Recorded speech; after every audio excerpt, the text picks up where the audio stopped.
Break के बाद आपका स्वागत है। हम चर्चा कर रहे हैं कि खान सर के भाई जो खान सर की पर प्रिंस की हत्या का आरोप लग रहा है, जो कि रोशन सर के भाई हैं, इसी पे हम चर्चा कर रहे हैं। और हमारे साथ आज विपिन सर भी अभी थोड़ी देर में जुड़ गए हैं। विपिन सर, स्वागत है। सबसे पहले मैंने आपका वीडियो देखा और आपने अपने वीडियो में कहा है कि ये जो है डायरेक्टली तो नहीं, इनडायरेक्टली ये हत्या का मामला है। और कहीं ना कहीं उसमें इस बात से मैं भी कन्विंस हूँ कि हत्या केवल ऐसा नहीं होती कि आप किसी को गोली मार दें, आप किसी को चाकू मार दें।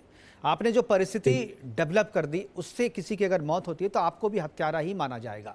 मैं चाहता हूं कि आप जो कह रहे हैं लोगों से, और क्या क्या आपकी फीलिंग्स हैं, आप इस पूरे मसले को किस नज़रिए से देख रहे हैं? देखिए, सबसे बड़ी बात है सर कि ये जितना भी प्रकरण हुआ ये सब लोग जानते हैं। एक पोस्टर बैनर लगाने के लेकर एक विवाद शुरू होता है पटना में जी। खान सर एक ग्लोबल शिक्षक हैं, विश्व स्तरीय शिक्षक हैं। यानी शिक्षकों में कहा जाए तो सबसे ज्यादा फैन फॉलोअर खान सर के पास है, नो डाउट। यानी दुनिया का सबसे बड़ा एजुकेशन का चैनल है। तो क्या खान सर जैसे लोगों को एक पोस्टर के ऊपर दूसरा पोस्टर लगाने से ही स्टूडेंट आएगा उनके कोचिंग में? एक कैंपस के अंदर कई सारे कोचिंग हैं, आप ऊपर बोर्ड लगाते हैं, नीचे बोर्ड लगाते हैं, किसी और का भी बोर्ड मेन गेट पर होता है किसी कैंपस के अंदर। आप बोर्ड के ऊपर बोर्ड लगा दिए और उसमें रोशन आनंद सर के मतलब जो लोग थे उनसे ये हुआ कि भाई वो अपना बोर्ड जो ढका हुआ था वहां पर जाकर खान सर का बोर्ड उखाड़ देता है। मामला यहीं से शुरू हो जाता है, क्योंकि पहले खान सर के लोगों ने बोर्ड के ऊपर बोर्ड लगाया, ज्ञान बिंदु के ऊपर लगाया खान सर का बोर्ड। अब ज्ञान बिंदु के स्टाफ जाके बोर्ड को उतार देते हैं, नोच देते हैं, और हाथापाई भी होती है जिसमें एक जो वहां गार्ड है उसको लगता है सिर में चोट लगता है खान सर की तरफ से। तो बातें झूठ बोलने की मुझे कोई जरूरत नहीं है, वो भी शिक्षक है, वो भी शिक्षक है, बिल्कुल। लेकिन ये पोस्टर के चलते मैं यही कह रहा हूं कि रोशन आनंद सर तो इतने बड़े लोकप्रिय टीचर भी नहीं थे, उनको तो बस पटना और बिहार के बच्चे कुछ जानते हैं। बिल्कुल। खान सर को तो भारत के बाहर के भी लोग जानते हैं। भाई अमिताभ बच्चन जानता है, कपिल शर्मा जानता है, और अब उन्हें इस छोटे पोस्टर से तो बाहर निकलना चाहिए। तो एक मतलब गेट पे मान लो 4x10 का एक बोर्ड लगाने के चक्कर में किसी के बोर्ड के ऊपर आप बोर्ड लगा दिए, फिर आगे मामला बढ़ गया। और अब आके जबकि गोलियां चली, आप ऊपर से बयान देते हैं मीडिया के सामने कि भाई तरातर गोली चल रहा था मेरे कोचिंग के ऊपर, तरातर गोली चल रहा था चारों तरफ से। और फिर जब लोगों ने पूछा कि भाई गोली क्यों चला, तो उन्होंने जवाब दिया कि भाई गोली इसलिए चला कि मैं कम फीस में पढ़ाता हूं और बहुत ज्यादा रिजल्ट आता है, इसीलिए लोग गोली चला दिया। ये बयान नोट किया गया। और इतने बड़े सेलिब्रिटी हैं, ये सेलिब्रिटी हैं, अभी टीचर तो है नहीं, बिल्कुल सेलिब्रिटी हैं। अब इतने बड़े सेलिब्रिटी हैं, पुलिस दबाव में आ जाती है और रोशन आनंद सर को 4 बजे गिरफ्तार कर लेती है भोर में। पुलिस को यह भी तब तक पता नहीं है कि गोलियां चली या नहीं चली, चली तो किसके तरफ से चली। बिल्कुल। अरेस्ट किया गया, उनका दूसरा भाई वहां से भाग के निकला, क्योंकि 2 भाई मिलकर कोचिंग चलाते हैं। अगर दोनों भाई जेल के अंदर होता तो फिर केस कौन लड़ता, बिल्कुल, कौन दूसरे भाई को मदद करता। इसलिए वो भाई एक निकल के यहां से भाग जाता है नेपाल, ये चले जाते हैं जेल, और रोशन आनंद सर जेल में हैं। उसके बाद होता है कि खान सर बयान देते अगले दिन मुकर जाते हैं, क्योंकि पुलिस को सीसीटीवी मिल जाती है जिसमें इनके गार्ड ने गोली चलाया। अब खान सर ने एफआईआर की कॉपी में गोली का चर्चा ही नहीं किया। जब आपने आंख से आपने 8 से 10 राउंड गोली चलते देखा, तरातर आवाज सुन रहे थे, चारों तरफ से गोली चल रही थी, फिर एफआईआर के कॉपी में क्यों नहीं? बिल्कुल, आंख और कान दोनों को झूठा किया। जी, मेरा सवाल यही है कि 2019 का भी मामला आप बताते हैं कि मेरे कोचिंग पर बम चला, तो उसकी एफआईआर की कॉपी आप सार्वजनिक क्यों नहीं कर रहे हैं कि कोचिंग पर बम, जो 8 से 10 बम चलाने वाला कौन था? इनकी झगड़ा कहीं और होता है, प्रचार का हथकंडा होता है, लेकिन ये जोड़ते हैं शिक्षक को कि सारे शिक्षक यहाँ माफिया है, वो बम चलवा देता है। अरे भाई, यहाँ के शिक्षकों की इतनी औकात नहीं, आपकी इतना बड़ा सेलिब्रिटी नहीं है, वो 10 गो बम ले आएगा, पटना में बम ले आएगा। कहां से बम ले आया? और पटना पुलिस क्या कर रही है? 10 बम जब चला तो इस पर संज्ञान लेना चाहिए। या तो खान सर पब्लिक करे उस समय का एफआईआर की कॉपी जो उन्होंने किसी शिक्षक को नामजद किया हो 10 बम चलाने में, और नहीं तो केबीसी में जाकर, कपिल शर्मा के शो में जाकर, शुभंकर मिश्रा जी के शो में जाकर यह बोलना कि मेरे कोचिंग पर बम चला दिया शिक्षा माफिया, कहीं ना कहीं पूरे बिहार के शिक्षा जगत और पूरे भारत के शिक्षा जगत के धूमिल करने का काम किया है। एक चीज ये पाकिस्तान नहीं है भैया, बिल्कुल, ये पाकिस्तान नहीं है कि शिक्षक बम चला रहे हैं। विपिन जी, आप खान सर के भी, जो फैजल खान है उसके भी मित्र हैं, आप लोग जानते हैं एक दूसरे को। और आपने आपकी वीडियो मैंने देखा कि आपने शुरुआती दौर में दोनों में समझौता कराने की कोशिश की थी, आपने बिल्कुल मैसेज बिल्कुल वगैरह दिया था, तो क्या रिस्पांस मिला उधर से, किस तरीके का ये सर, था? मैं बताऊं, वो ऐसे व्यक्ति हैं, मेरी इतनी मित्रता है, मैं ये नहीं कहता कि कोई व्यक्ति मतलब एक बार गलत कर दिया तो पूरे जीवन उसने गलत किया है। इंसान है हम, कभी हमसे अच्छा होगा, कभी हमसे गलत भी होगा, पर बिल्कुल, हमें गलत जब हो तो स्वीकारना भी चाहिए, जब पता बिल्कुल, चले तो। बिल्कुल। तो मैंने कहा कि भैया ये एक लफड़ा है, थोड़ा बहुत जो हो जाता है, कई बार हो जाता है झगड़े लड़ाई में, आप इसको सॉर्ट आउट करिए। रोशन आनंद सर तो जेल में है, उनको तो मैं कुछ नहीं कह सकता था, हुँ, मुझे कैसे बात होती उनसे। बिल्कुल, तो मैंने खान सर को व्हाट्सएप पे मैसेज करा फ्राइडे को, मुझे पता था कि आज कोर्ट में पेशी है, तो मैंने कहा कि सर इसको सॉर्ट आउट कर लो। एक महान शिक्षक बनने का यही एक मौका है कि भाई सामने वाला जिससे हम लड़े वो भी एक शिक्षक है, वो आतंकवादी नहीं है, हुँ, वो क्रिमिनल नहीं है। आप जाके केस को सॉर्ट आउट कर लो, उठा लो केस। कम से कम रोशन आनंद सर को जीवन भर यह एहसान रहेगा, उनको ये लगेगा कि भाई जिससे हम लड़े वो पढ़ा लिखा व्यक्ति था, जाके हमारे साथ सॉर्ट आउट कर लिया, केस खत्म कर लिया। लेकिन इन्होंने इग्नोर किया मेरे मैसेज को, कोई रिस्पांस नहीं दिया। जब किस व्यक्ति को मैं लाइव क्लास में कॉल करूं तो मेरा कॉल उठाते हैं ये। लेकिन बिल्कुल। फ्राइडे हो गया, फ्राइडे को इन्होंने नहीं किया। इनका वकील क्या किया कि वहां से वकील साहब उपलब्ध ही नहीं हुए, फ्राइडे को वकील साहब उपलब्ध नहीं है उनके, जिसके वजह से केस फिर लटक गया। कोर्ट ने कह दिया सोमवार को, क्योंकि इनको पता था कि शनिवार रविवार फिर से कोर्ट बंद रहेगा, बिल्कुल, तो 3 दिन और रोशन सर को कम से कम हम उधर जेल में रख सकते हैं। और इसी बीच फ्राइडे को ये सेटल नहीं हुआ, सैटरडे को संदिग्ध हालत में प्रिंस यादव की मौत हुई, वहां पर होटल में इनका शव मिला। अब जो इनके साथ में थे उन पर तो सीबीआई जांच होनी चाहिए, एक एसआईटी टीम गठित होना चाहिए कि भाई क्या है, उनके साथ जो लोग थे उनसे अच्छी तरह से कड़ी पूछताछ होनी चाहिए कि क्यों ऐसा क्यों हुआ। तो कोई कह रहा है कि नींद की दवा ज्यादा खा लिया, कोई कह रहा है कि उसे मिर्गी की दवा खा लिया, कोई कह रहा है उसे नींद ही नहीं आ रहा था 5 दिन से। खान सर ने खुद एक वीडियो में यह कहा है, उन्होंने अगले दिन भावुक होकर एक हाँ, वीडियो बनाया था हुँ, जिसमें उन्होंने ये दवा का चर्चा किया है। तो मैं कह रहा हूं वो लड़का 5 दिन से नहीं सो पा रहा था, तो कारण क्या था? क्या वो शौक से नहीं सो रहा था या उसको मेंटल प्रेशर बनाया गया? बिल्कुल।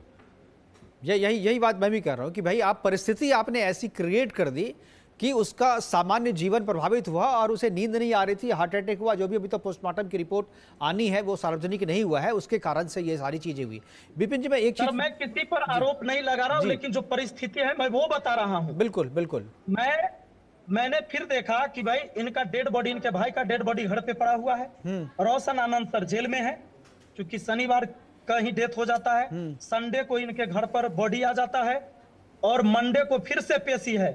संडे को वीडियो आता है खान सर का, रविवार को, हाँ, कि मैंने जब ये देखा तो बहुत दुखी हुआ, मेरे पैर के नीचे से जमीन खिसक गई। अब मैं उस परिवार के साथ हूं, उस परिवार को जो भी सहयोग चाहिए मैं करूंगा। और देख लीजिए सोमवार को फिर से 2 वकील उसके अगेंस्ट में खड़ा कर दिया कोर्ट में, डिफेंड करने के लिए कि रोशन आनंद को जेल से बाहर ना निकला जाए, बेल ना उसको मिले। लेकिन किसी तरह न्यायालय पर भरोसा था, जज साहब ने उन्हें बेल दिया और तब जाके वो अपने भाई का अंतिम संस्कार किए। सर स्थिति यह है कि उनकी मां, अभी तक उनको मां को पते नहीं है, वो कोमा में चली गई, उसको पता भी नहीं कि मेरे घर में क्या हो रहा है। पिताजी इतने बीमार थे कि उन्होंने अग्नि नहीं दे पाए अपने बेटा को। चचेरे दादाजी जो वृद्ध हैं, उसने पोता को अग्नि दिया है, एक जवान पोता को वहां पर अग्नि दिया है। बिल्कुल। बहुत ही, मतलब आप जो बता रहे हैं इतना मार्मिक, जिस परिवार में 29 तारीख को उनकी बहन की शादी थी, अभी उनके घर पर पंडाल बन रहा था, कार्यक्रम था शादी का। एक झूठ, लोग कहते हैं कि चलो, मुझे भी कहते हैं कि अच्छा खान सर एक झूठ बोल दिए तो क्या हो गया? अरे एक झूठ से किसी की दुनिया उजड़ गई है, पूरा परिवार जब उजड़ हम गया। बड़े बिल्कुल, स्तर पर होते हैं, बिल्कुल, जब हम देश के प्रधानमंत्री होंगे, मुख्यमंत्री होंगे, इतने बड़े शिक्षक होंगे, सेलिब्रिटी होंगे, तो जब हम कोई बात बोलेंगे तो उसका असर, चाहे वो गलत हो या सही हो, उसका असर पूरे देश पर पड़ता है। बिल्कुल। विपिन जी, एक चीज़ मैं आप जानना चाहूँगी, आप भी टीचर हैं, आप भी पटना में कोचिंग चलवाते हैं, ये जो राइवलरी आई है, ये क्या खान सर के आने के बाद शुरू हुई है या उसके पहले भी थी? क्योंकि जब हम लोग भी पटना के हैं, सहरसा के, वैसे तो मैं सहरसा का हूँ, लेकिन पटना में मेरी पढ़ाई लिखाई सब पटना में हुई है। तो पटना में हमारे टाइम में इतना कोचिंग नहीं था। अब तो हमारे घर के आसपास भी कंकरबाग में हर एक घर में कोचिंग है, हर एक घर में कोई ना कोई कुछ ना कुछ पढ़ा रहा है।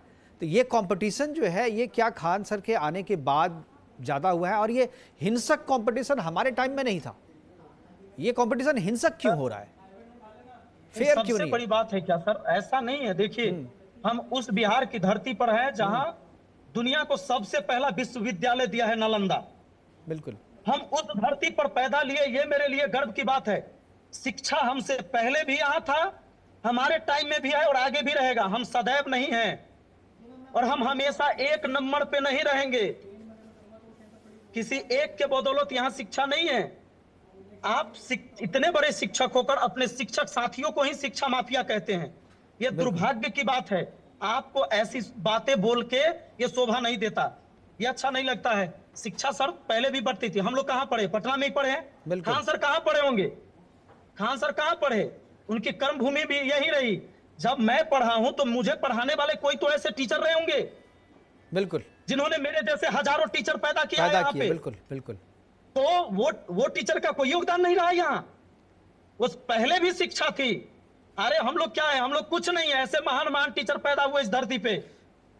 आज एक यूट्यूब की दुनिया आ गई, सब्सक्राइबर बहुत ज्यादा हो गया तो आपने मान लिया कि वो बहुत ईमानदार है। मैं इसी पे आ तो रहा था विपिन जी। क्या आज हमारा समाज जो है शिक्षकों, अच्छे शिक्षक और बुरे शिक्षकों की कसौटी यूट्यूब व्यूज के आधार पे कर रहे हैं? कि किसी का अगर व्यूज ज्यादा है तो वो बहुत अच्छे टीचर है, किसी का व्यूज कम है तो वो टीचर अच्छे नहीं है? क्या ये हमने कसौटी गलत खड़ी कर दी है? बिल्कुल गलत है सर। मैं कह रहा हूं, चलो अगर कुछ लोगों का ये माइंड सेट है कि खान सर के सबसे ज्यादा फॉलोअर हुए तो खान सर भगवान हो गए, बिल्कुल, तो एक नंबर के भगवान है। तो दूसरा सबसे ज्यादा फॉलोअर मेरा है बिहार में टीचरों में, तो दूसरा भगवान हमको घोषित कर दो, तुम करो कल से पूजा पाठ।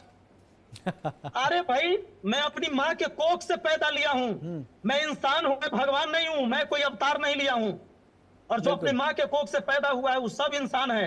इंसान से गलतियां होती है, उसके गलत में विरोध करो, उसके सही में समर्थन करो, तभी जाकर एक सही समाज का निर्माण होगा, सही देश का निर्माण होगा। बिल्कुल विपिन जी, बिल्कुल आप सही कह रहे हैं। मैं सब बिल्कुल 100% सहमत हूं आपसे। लेकिन एक चीज, मैंने खान के वीडियोस देखे बहुत सारे, और जो रोशन आनंद है उनके भी वीडियोस मैंने देखे बहुत सारे। दोनों के वीडियोस में मुझे कुछ चीज़ें आपत्ति, जैसे मैं रोशन जी के बारे में बताऊं पहले। रोशन जी के वीडियोस में मुझे कुछ कास्टिस्ट एलिमेंट्स, जो ब्राह्मणों के बारे में कुछ बोलते आ रहे हैं, वो मुझे लगा आपत्तिजनक है। टीचर को ऐसी भाषा का इस्तेमाल नहीं करना चाहिए। और खान सर के वीडियोज़ में महिलाओं के खिलाफ इतनी भद्दी भद्दी बातें की गई है, तो वो मुझे लगता है कि वो 35 मिनट के जो वीडियोस बनाते हैं, वो 40 मिनट के, उसमें 20 से 25 मिनट चीज़ें बकवास होती हैं जो सिलेबस से कोई मतलब नहीं होता है उसका। क्या टीचर अपने व्यूज़ के लिए इस तरीके के मसाले या इस तरीके के एलिमेंट्स को जानबूझ करके डालते हैं अपने वीडियोस में ताकि लोग आएँ? बच्चे कितने पास कर रहे हैं, नहीं कर रहे हैं, मुझे लग रहा है कि इसकी भी जांच होनी चाहिए। कि आप जितना दावा कर रहे हैं कि हमने इतने बच्चों को दरोगा बना दिया, इतने बच्चे को यूपीएससी करवा दिया, मुझे लगता है कि ये दावा आपकी उनकी वेबसाइट पे नहीं है। मैं बोल रहे थे दरोगा में मैंने 1200 को दरोगा बना दिया, मैं उनका वेबसाइट चेक कर रहा था, किसी का रिजल्ट उस पर नहीं दिया गया है। क्या ये झूठे दावे हैं? क्या इनकी भी जांच होनी चाहिए? सर, इसमें बहुत ज्यादा फर्जी होता है। इस पर मैं कहता हूं कि सरकार को पूरी तरह से संज्ञान लेना चाहिए इसमें, कि कोई भी व्यक्ति अगर भ्रामक ऐड करता है और बच्चों को गुमराह करता है, कोई भी हो, मैं हूं या कोई भी है, अगर आप अभी लिख दिया, अभी उनके बिहार पुलिस का देखिए 12,000 प्लस कहते हैं उन्होंने, इसी का वो सेमिनार चल रहा था, इसी पर ये सारा विवाद हुआ है। और जबकि मैंने आज खुद अभी थोड़ा देर में वीडियो अपलोड होगा मेरे चैनल पर, एक फर्जी आरओ अधिकारी इन्होंने बनाया है, जो आरओ है ही नहीं, वो है वो 2023 का बताए इन्होंने क्लास में कि 67वीं बीपीएससी बैच का है, और वो क्या है, एक डाटा एंट्री ऑपरेटर है, वो भी प्राइवेट, और उसको बना दिया कि ये आरओ है। क्लास में प्रमोशन हो जाता है, बच्चों को लगता है बाप रे बाप, तो भाई मैं बन जाऊंगा। ठीक है, आप पढ़ाते हो, बनते हैं, लेकिन सही संख्या अगर नहीं है, आप गुमराह कर रहे हैं, गलत कर रहे हैं। और हम शिक्षक ही जब झूठ बोलने लगेंगे तो फिर समाज में सभी से भरोसा उठ जाएगा, क्योंकि शिक्षक समाज का आईना है, और हम झूठे हैं, हम पकड़े जाएंगे तो समझ लीजिए भरोसा उठ जाएगा समाज में। हर किसी को समाज से भरोसा उठेगा कि भाई अब कोई सच बोलने वाला नहीं। विपिन जी, अभी आपने कहा कि जो विवाद की शुरुआत पोस्टर लगाने से हुई, लेकिन मेरे पास जो जानकारी है उसके हिसाब से विवाद की शुरुआत जो है रिजल्ट को लेकर के हुआ था, कि जी जी जो रोशन आनंद के कोचिंग से ज़्यादा बच्चे पास कर गए थे और ये जो है फैसल खान की कोचिंग से जो है कम बच्चे पास किए थे, लेकिन दावा वो ज़्यादा कर रहे थे, जिसके बीच से विवाद की शुरुआत वहाँ से हुई थी। उसके बाद पोस्टरबाजी हुई थी। क्या ये दावा, क्या या मैं सच बोल रहा हूँ नहीं, या आपके बिल्कुल पास अलग बिल्कुल आप जानकारी? सच बोल रहे हैं, बिल्कुल सच बोल रहे हैं। उन्होंने कह दिया रोशन सर ने कि 10,000 हमने रिजल्ट दिया। अब खान सर को लगा कि मैं पीछे कैसे रहूं, तो उन्होंने कहा कि मैंने 12,000 प्लस दे दिया। उसके बाद होर्डिंग बैनर हो जाती है, फिर बैनर फट जाते हैं। लेकिन इन चीजों से क्या हुआ, आज एक परिवार उजड़ गया, बिल्कुल। एक जिंदगियां चली गई।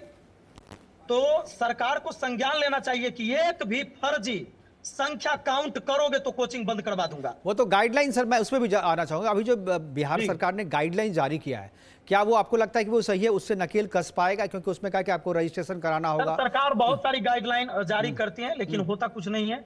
बिल्कुल बिल्कुल, उसमें होता कुछ नहीं है गाइडलाइन। तो क्या आप लोग को उससे दिक्कत होती है? क्योंकि एक तरीके से वो कोचिंग को सरकार अपने कब्जे में लेने की कोशिश इस गाइडलाइन से है कि आपको रजिस्ट्रेशन कराना होगा, बच्चे कितने आपके पास वो बताने पड़ेंगे, फीस क्या लेते हैं वो आपको बताना पड़ेगा, सब चीज़ आपको डिक्लेयर करना पड़ेगा। और एक चीज़ और जो आपने अपने वीडियो में बताया था विपिन जी, कि ये जो कह रहे हैं कि हम कम पैसे में पढ़ाते हैं या फ्री पढ़ाते हैं, क्या ये सही है दावा उनका?